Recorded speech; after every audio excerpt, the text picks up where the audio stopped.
This is Jim Starkweather, the publisher of Kitmaker Network and Aeroscale, and welcome to another episode of Turning the Page. Today we have for you Book 5 in the Encyclopedia of Aircraft series by Diego Quijano. This is Modeling Techniques Final Steps.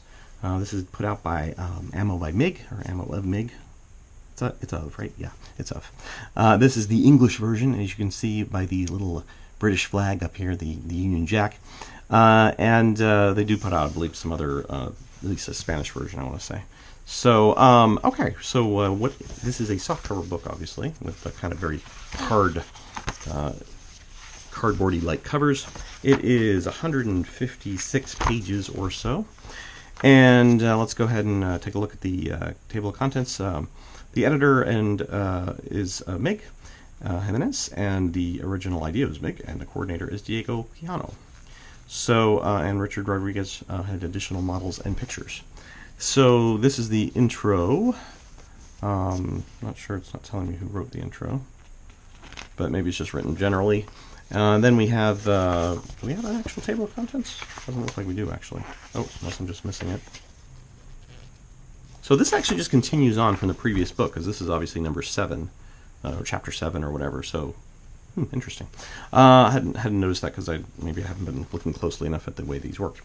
But this one talks about weapons and external load, hardpoints, drop tanks, missiles, bombs, automatic cannons, and machine guns.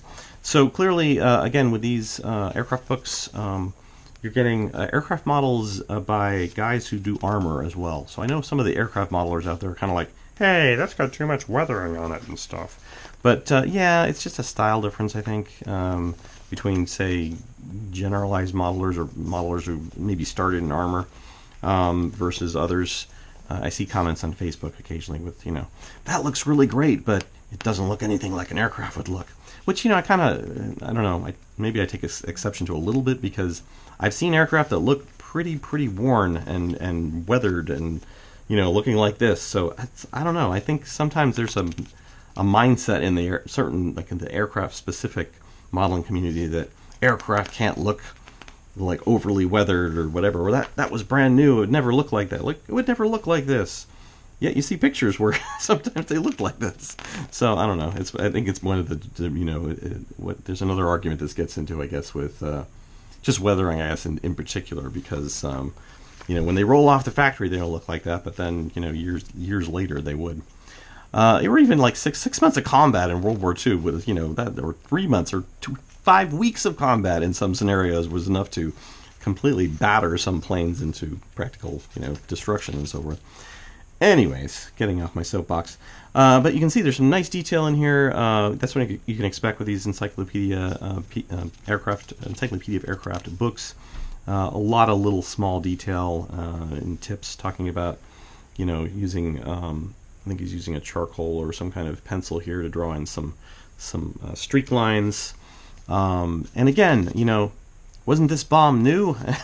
but I don't really care. This drop fuel tank probably correct. But I don't really care. This is an art form. This is what it's all about. Is like making it look pleasing to the modeler and other people in that group. So obviously you can't please everybody, but yeah, this is one of those things. I know I'm going to get comments that oh, those are nice aircraft, but they're way over weathered. So yeah, it's just the way. But you can always tone down. This is the thing about these tips.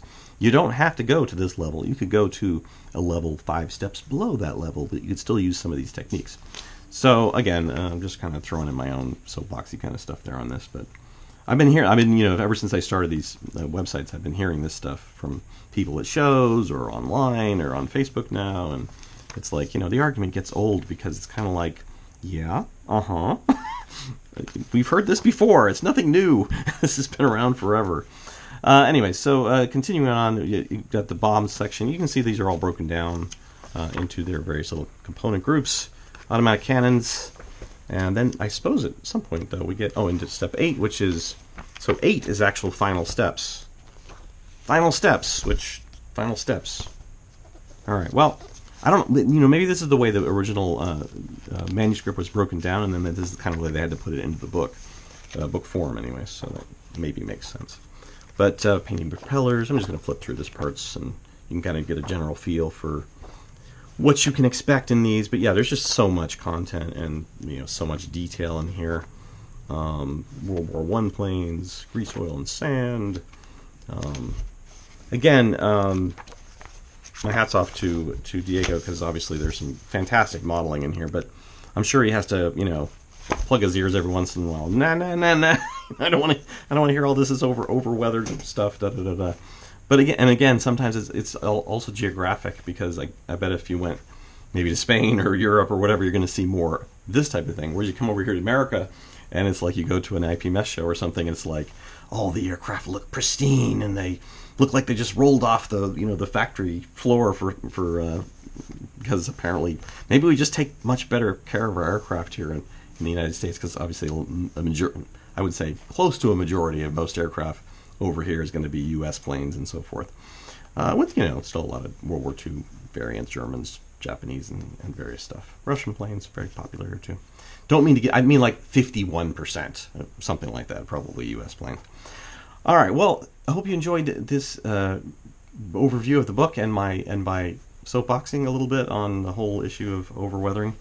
I don't mean too much of this seriously. It's just kind of funny to me to see that conversation pop up every 3 months somewhere on some post or blog or somewhere, just online.